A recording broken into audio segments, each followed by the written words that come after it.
God bless everybody. Good morning. Chosen vessels. Our devotional text comes out of the book of Acts, chapter 9, verses 13 through 15. And the word of the Lord says, reading from the Message Bible, Ananias protested, "Master, you can't be serious. Everybody's talking about this man and the terrible things he's been doing. His reign of terror against your people in Jerusalem. And now he's shown up here with papers from the chief priests that gave him license to do the same to us." But the master said, "Don't argue. Go, I have picked him as my personal representative to non-Jews and kings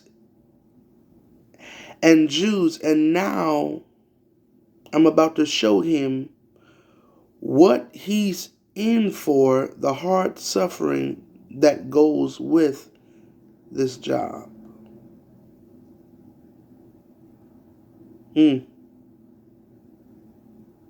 Wow. The New Living Translation says, But Lord," exclaimed Ananias, "I've heard many people talk about the terrible thing this man has done to the believers in Jerusalem, and he is authorized by the leading priest to arrest everyone who calls upon your name."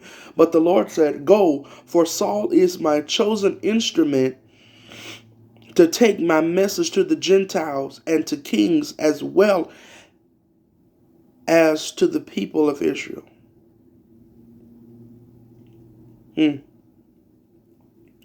Wow.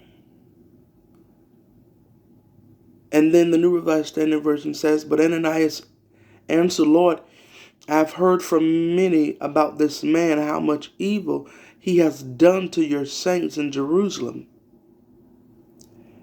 And here he has the authority from the chief priest to bind all who invoke your name. But the Lord said to him, Go, for he is an instrument whom I have chosen to bring my name before Gentiles and kings and before the people of Israel."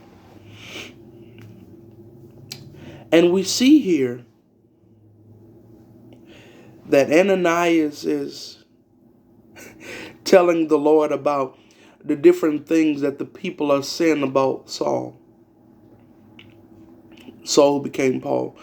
And we see here that Apostle Paul, he was one who persecuted the church and killed Christians. And to be honest, when Stephen was stoned to death, Paul was there. Because back then, people even said that, and Ananias was telling God, Paul did a lot of harm.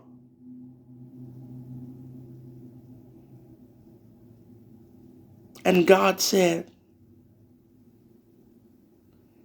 he's a chosen vessel. And the thing is that God chose us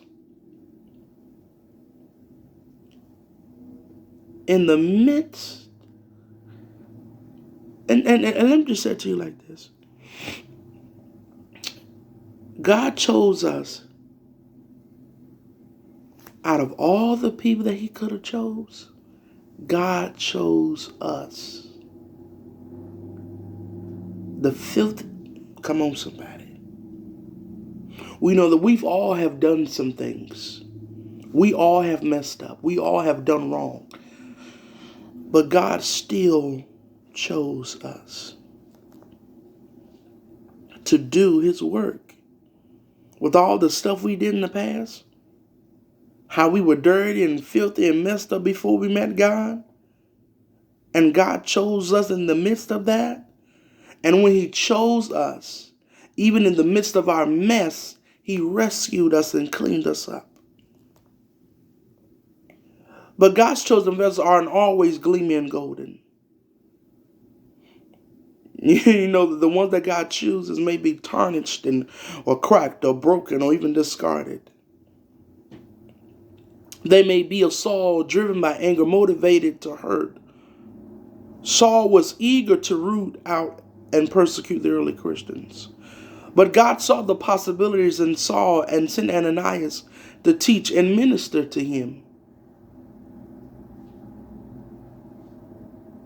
And that's when Ananias had went to Paul and began to minister to him right where Paul was.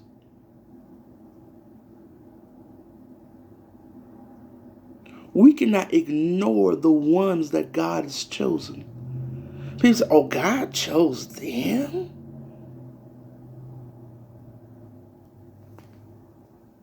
Just how God chose the drug dealer and cleaned him up, and now he's not a drug dealer.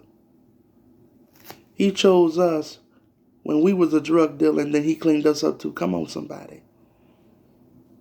Our future is not in the past. Our future is in God. People say, oh, he's gone too far. You know, she's too hard. They're addicted to this. They're too old. They're too young. They don't need to be in church. You can't kick nobody out of God's house. You cannot tell who can come. And the thing is that God invites who he wants in his house.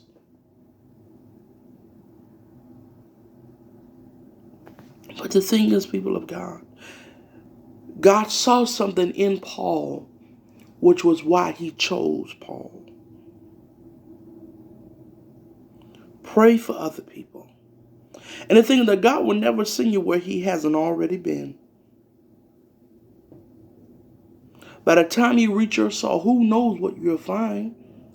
Even though the people that you've been knowing then did some stuff, and God told you to let them know that they've been chosen, you do that.